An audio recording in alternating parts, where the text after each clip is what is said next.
Radio Mont-Blanc, votre radio locale, plus proche de vous. Bienvenue au sommet de la musique. On va retrouver Charles Edrich, on l'a tous les jeudis avec nous.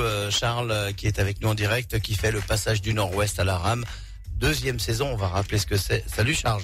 Ça, Charles. Oui, bonjour. En pleine forme. Tu es un peu plus près de nous là.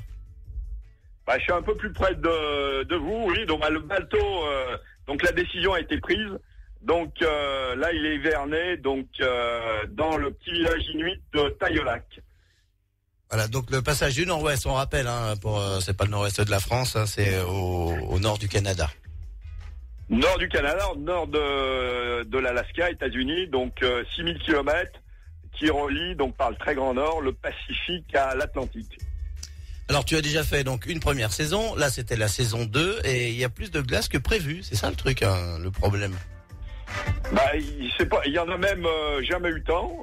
La zone sur laquelle Taillolac, donc le petit village, se trouve depuis plusieurs années, à cette période de l'année, il y avait même pas, c'était totalement dégagé, et là totalement bloqué. Donc en fait j'ai attendu.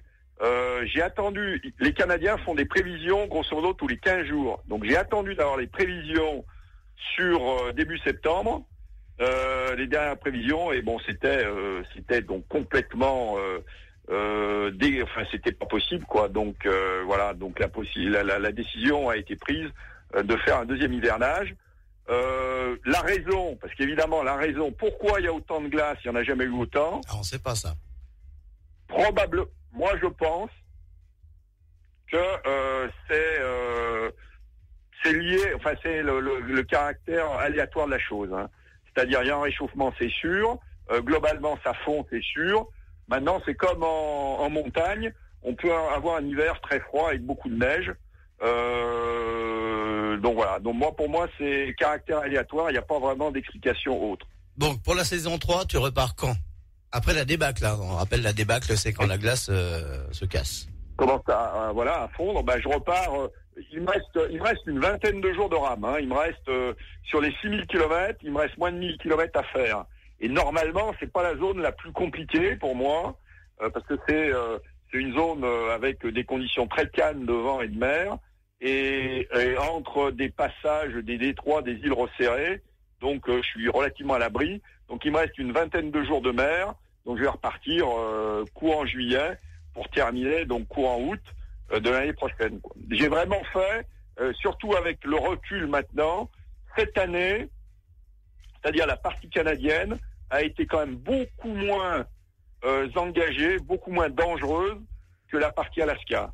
Je dirais même qu'avec le recul, ce que j'ai fait cette année, j'y retourne tous les jours, on va dire. Oui. Je suis là, je t'écoute. En tout cas, tu viendras dans les studios nous parler de tout ça pour la prochaine, pour la saison 3. Avec plaisir, oui. Et puis, tu nous ramèneras des produits des produits locaux, spécialité de là-bas. l'ours. De l'ours. Pas un vrai, ni une peau, non, faut les protéger. Alors, l'anecdote, en 2 secondes, ouais, c'est qu'ils chassent l'ours. Et ils chassent l'ours, l'ours blanc par passion.